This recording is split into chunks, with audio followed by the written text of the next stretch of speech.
My horrible ex's mother called me years after the breakup, and I told her the truth. About a month ago, my ex Mill messaged me asking if we could talk. She used to treat me like almost a daughter, very understanding and warm person, always kind to me, but extremely lenient towards her son, whom she spoiled rotten, quite literally. So I said okay, and she called me on the phone. She told me this whole story about how my ex Phil is going broke, and how everything has been getting more expensive. She told me about my ex's last girlfriend, which lasted only a few months, and about his ex-wife, whom he married after we broke up, and that lasted a year. So, what she wanted was to ask me for help, for me to give a statement attesting to his good character, because his ex-wife is suing him, accusing him of SA and stalking. The thing is, this relationship ended about 5 years ago. I thank the gods to this day that I was able to escape that hellhole. He was never physically abusive to me. Well, except for the coerced sex, which happened more often than I care to admit. But he would verbally trample me, like literally argue everything I said, every idea, even my feelings. He rationalized everything and found ways to convince me that logically my feelings were wrong. He convinced me I didn't have any friends anymore. He pulled me away from my family. He would manipulate everybody around him, including his parents, who just thought he was very bright. He would say that home chores were demeaning, and therefore he wouldn't do them, and the house would be dumpster for days and days. He would not even do the dishes. Meanwhile, I was finishing law school and working an internship, basically sleeping no more than 6 hours every day. And he was unemployed, had already finished his degree, and just stayed at home all day playing video games. We lived together for 6 years. My only regret was not leaving sooner. He would be rude to waiters and pretty much every worker. He would speak a lot and very fast and very loud in a way that no one could get a word in, much less a full sentence. Once I got sick, puking and sweating with the flu. I asked for help and he said he couldn't do anything. I had to call Mother, who brought me meds and soup and sat with me. Once he threatened to delete himself if I left him. He told me multiple times he believed sex was not about pleasure, but about power. Knowing it was important to me, he would withhold it. He pretty much broke me, and though I'm much better now, I'm still healing. Some months ago, he reached out saying that he had broken up with his girlfriend,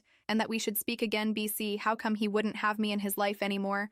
And also he was going to the gym, and he was testes at a high testosterone level, and that religious girls were worse than feminist BC, at least we were sincere. Like, he said some crazy shut. That was on WhatsApp. I blocked without responding. He then proceeded to message me on Insta, which I blocked, then had the audacity of sending an SMS. I blocked him there too, blocked him everywhere. Didn't even listen to the voice notes or open the pictures. I don't want to know. So yeah, when his mother called me asking for help, I told her I'm sorry. I feel your pain as a mother, and I even sympathize, but I cannot get involved, and I will not say something that I cannot attest is true. And yeah, I got mad and ended up telling her a thing or two about her precious son. She and every friend of his and his family are definitely blocked for good now. And once again, I thank the gods I was able to leave that situation behind, truly, from the bottom of my heart.